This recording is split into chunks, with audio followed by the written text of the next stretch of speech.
The neighborhood of Willow Creek was known for its manicured lawns, cookie-cutter houses, and strict HOA rules. At first glance, it looked like a suburban paradise, but anyone who lived or knew the association ran the place with an iron fist. The board members believed they were guardians of neighborhood aesthetics, and they loved to prove it by targeting anyone who stood out. Ethan Miller had lived in Willow Creek for 8 years. He was quiet, paid his dues on time, and rarely interacted with the HOA. His pride and joy was an old oak tree in his front yard, a tree planted decades before he ever moved in. Its sprawling branches gave shade in the summer and turned a brilliant gold in the fall. It wasn't just a tree. It was a landmark for kids walking to school and neighbors passing by. One morning, Ethan found an official HOA letter taped to his door. It claimed his oak tree was a hazard and inconsistent with neighborhood design. The board demanded he cut it down within 30 days or face steep fines. To Ethan, it felt like an attack for no reason. The tree wasn't diseased or unsafe. It was simply big and didn't fit their vision of uniformity. As Ethan dug deeper, he learned this wasn't the first time the HOA had pulled such a stunt. Other homeowners had been forced to remove harmless gardens, small sheds, even birdhouses. It seemed the board's president, a controlling neighbor named Marjorie Bennett, enjoyed making examples out of anyone who didn't fall in line. At first, Ethan considered complying. After all, fighting an HOA usually meant endless meetings, letters, and legal threats. But the thought of losing that oak tree gnawed at him. Why should someone else decide what he could or couldn't grow on his own property? Ethan visited City Hall and spent hours researching ordinances. To his surprise, he discovered something powerful. Willow Creek's HOA had no authority to demand the removal of trees unless they were officially declared dangerous by the city's arborist, something that had never happened in his case. In fact, the city actively encouraged planting more trees to help combat rising summer temperatures. The more Ethan read, the angrier he got. This wasn't just about a tree anymore. It was about standing up to a group of neighbors who thought they owned everyone's property. And if they wanted his tree gone, maybe he'd give them more trees than they could ever handle, all perfectly within the law. With this idea growing in his mind, Ethan made a decision. He wouldn't just save his oak. He would make his yard, and eventually the whole neighborhood, greener than it had ever been. But first, he would need to gather resources, research local plant nurseries, and make sure every move he made was airtight and legal. As the deadline to remove the tree ticked closer, Ethan quietly started sketching plans, measuring yard space, and talking to local landscapers. The HOA had no idea what was coming. Here's Chapter 2, continuing exactly in the same format and tone. Chapter 2. As the HOA's 30-day deadline loomed, Ethan moved carefully, making sure every step of his plan stayed hidden.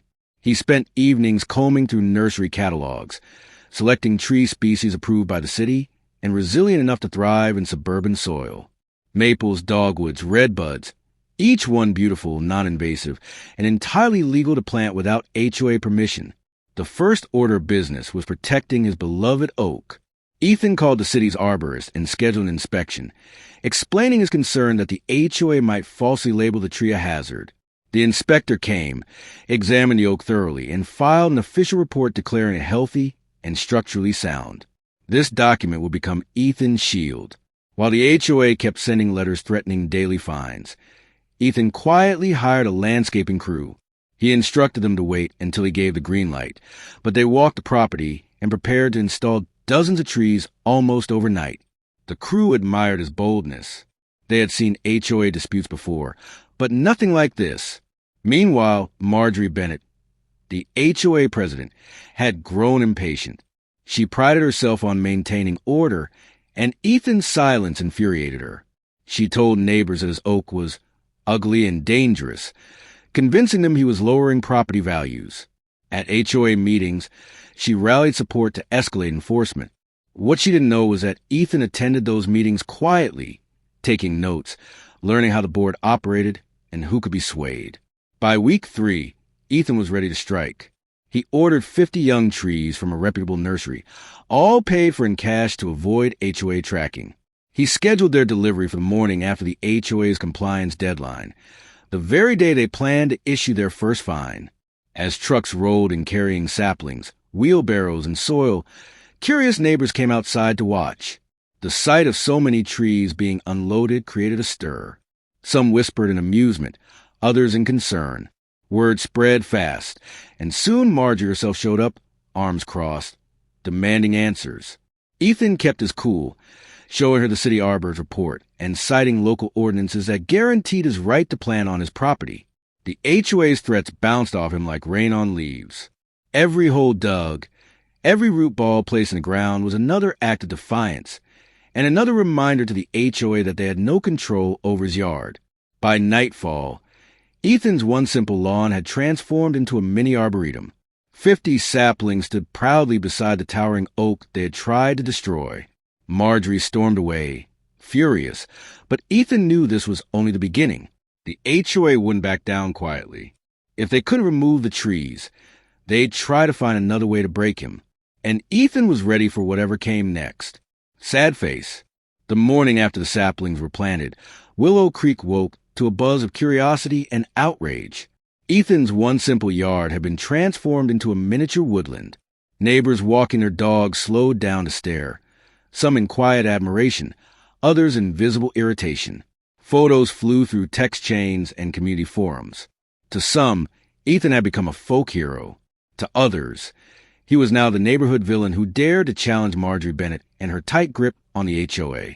By midday, Ethan found a bright orange notice taped firmly to his front door. In bold print, the HOA accused him of violating aesthetic guidelines, claiming his new trees were excessive and inconsistent with community standards. They threatened heavy fines starting immediately. What the notice didn't mention was that the HOA had no enforceable rule against planting trees. Ethan had made sure of that. Rather than panic, Ethan got to work. He prepared certified letters for every member of the HOA board, attaching copies of the city arbor's report verifying his oak was healthy and ordinances affirming his absolute right to plant on his property. He even sent a letter to the city's zoning office, ensuring they were aware of his compliance. By documenting everything, Ethan built a paper wall higher than any HOA threat. Marjorie wouldn't back down. At the next HOA meeting, she stood before a crowded room and unleashed a fiery speech.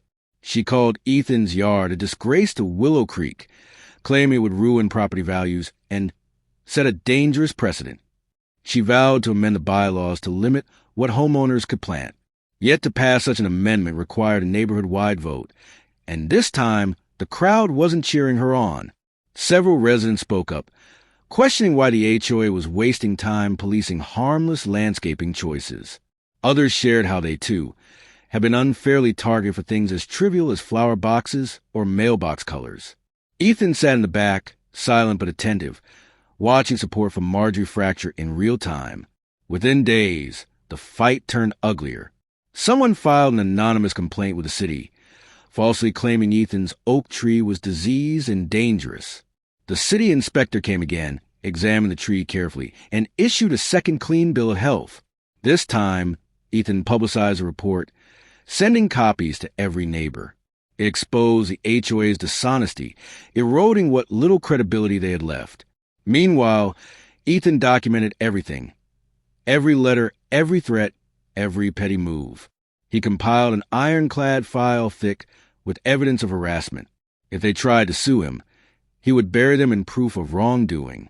As weeks passed, his 50 saplings began to take root, lining his property in neat, city-approved rows. Children played among them. Neighbors walked by to admire the lush new space, and even local gardeners praised Ethan's project. What the HOA had called visual clutter, others now called the most beautiful yard in Willow Creek. But Marjorie wasn't done. She hired an attorney to send intimidating letters, threatening lawsuits that carried no legal weight. She went door to door, spreading rumors that Ethan was unstable, anti-community, even dangerous. Her allies worked overtime to rally votes for her bylaw amendment. On the day of the vote, the community gathered in the clubhouse. Marjorie delivered another fiery speech, painting Ethan as a selfish rule breaker. Then Ethan calmly stood, holding his thick binder of evidence. He presented the arborist reports, zoning letters, and every single threat he'd received. He showed how the HOA had abused its power, lied to the city, and targeted homeowners with baseless harassment. The room shifted. Neighbors who once stayed silent now murmured in anger, not at Ethan, but at the board. When the ballots were counted, Marjorie's amendment failed miserably. The HOA could not change the rules to stop him. Then came an unexpected twist. Several neighbors nominated Ethan for an open HOA board seat on the spot. Marjorie protested furiously, but the election went forward, and Ethan won by a landslide. Overnight, the man they had tried to crush became part of the board itself, ensuring that no one else would face the same treatment. With his new authority, Ethan pushed for transparency. He ended the culture of harassment, requiring that all enforcement decisions be voted on by the entire board and documented with real evidence. Marjorie, stripped of her unchecked power, resigned within months, unable to stand being outvoted and publicly challenged. As spring turned to summer, Ethan's yard thrived. His oak tree stood taller than ever, surrounded by rows of saplings that now formed a green canopy over his property. What had started as an act of petty retaliation had turned into a legacy, a symbol of personal freedom, community unity, and the power of standing up to bullies. By the end of the year, Willow Creek had changed. Homeowners who once lived in fear of citations now decorated freely, landscaped as they wished, and spoke openly at meetings. The HOA's reputation transformed from a dictatorship into a genuine community association. And it all started because Ethan refused to cut down a single tree. The HOA never touched his trees again. In fact, they quietly asked him to help plan landscaping projects for the neighborhood, using his knowledge to beautify every street in Willow Creek. Ethan smiled as he watered his trees one evening, the sun setting behind the oak that had started it all. What had once been a battle over one man's yard became a victory for everyone. End of story. Ethan wins. The HOA loses its grip, and Willow Creek becomes a better place.